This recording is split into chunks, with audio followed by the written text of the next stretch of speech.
বর্ষিয়ান রাজনীতিবিদ, সাবেক মাননীয় প্রধানমন্ত্রী খালেদা জিয়ার মতো ব্যক্তিত্বরাই বর্তমানে এই ধারার প্রতিনিধিত্ব করছেন। যে স্বপ্নের রাজনৈতিক দলের রূপরেখা তুলে ধরেছিলেন, সেই স্বপ্ন কিন্তু ফ্রুশন বা বাস্তবায়ন কখনোই এখন পর্যন্ত ঘটেনি। ভবিষ্যতে সম্ভাবনা ক্ষীণ থেকে ক্ষীণতর হয়ে যাচ্ছে। ধন্যবাদ। দেখুন, আমাদের রাষ্ট্রের অভিভাবক, বর্ষিয়ান রাজনীতিবিদ, সাবেক মাননীয় প্রধানমন্ত্রী বেগম খালেদা জিয়াকে পৃথিবীর কোনো শক্তি আটকে রাখতে পারত না। তিনি এরাদা করেছেন দেশে ফিরবেন, সুস্থ হয়েছেন, ফিরে এসছেন।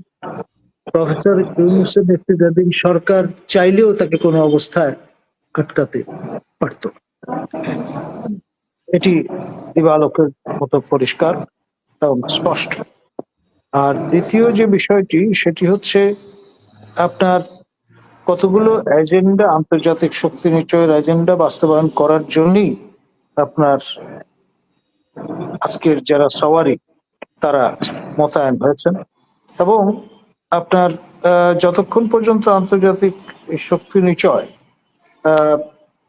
অনুভব না করবেন যে এদের প্রয়োজন ফুরিয়েছে, ততদিন পর্যন্ত এই head of the delegation European union আপনার মাইকেল মিনারের মতো বার্তা দিতে থাকবেন।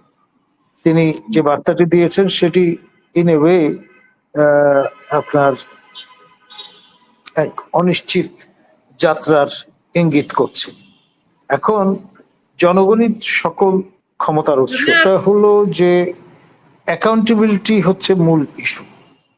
যখন অনির্বাচিত সরকার ক্ষমতায় থাকে তখন কিন্তু জনগণের প্রতি জবাবদিহিতার যে ব্যাপারটি সেটি তারা অনুভব করেন না। ফলে আন্তর্জাতিক শক্তি নিশ্চয়ের উপরে তাদের নির্ভরতা বেড়ে যায়। এটা আমরা আগেও দেখেছি, এখনো সেটি দৃশ্যমান। সুতরাং এখানে কূটতর্ক হয়তো করা যাবে, কিন্তু তাতে এই সমস্যার সমাধান হবে না।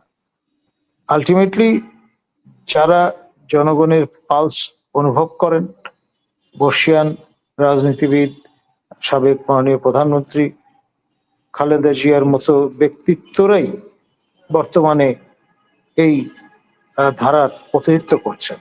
তো ফলে আপনার এখানে প্রফেসর ইউনূসের বয়স বেশি হতে পারে, কিন্তু তিনি কিন্তু জনগণের পালস অনুভব করার মতো একজন ব্যক্তি নন, পরিষ্কার।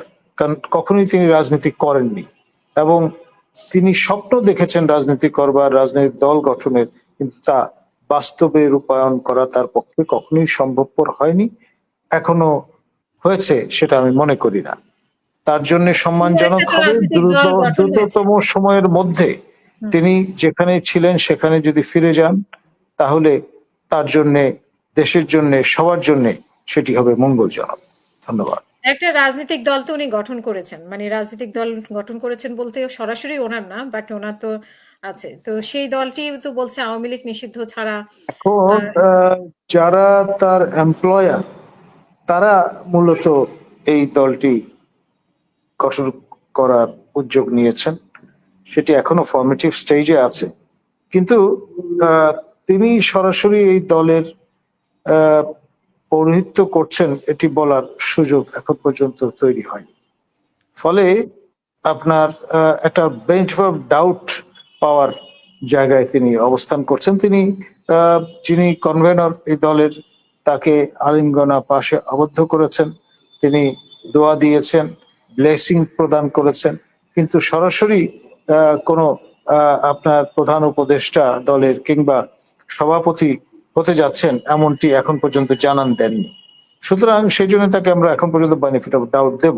কিন্তু তিনি আপনার সাবেক শিক্ষা, পররাষ্ট্র এবং সমাজ কল্যাণ মন্ত্রী দীপুমণিকে সামনে উপবিষ্ট রেখে যে স্বপ্নের রাজনৈতিক দলের রূপরেখা তুলে ধরেছিলেন, সেই স্বপ্ন কিন্তু ফ্রুশন বা বাস্তবায়ন কখনোই এখন পর্যন্ত ঘটেনি। ভবিষ্যতে সম্ভাবনা ক্ষীণ থেকে ক্ষীণতর হয়ে যাচ্ছে সঙ্গত কারণেই।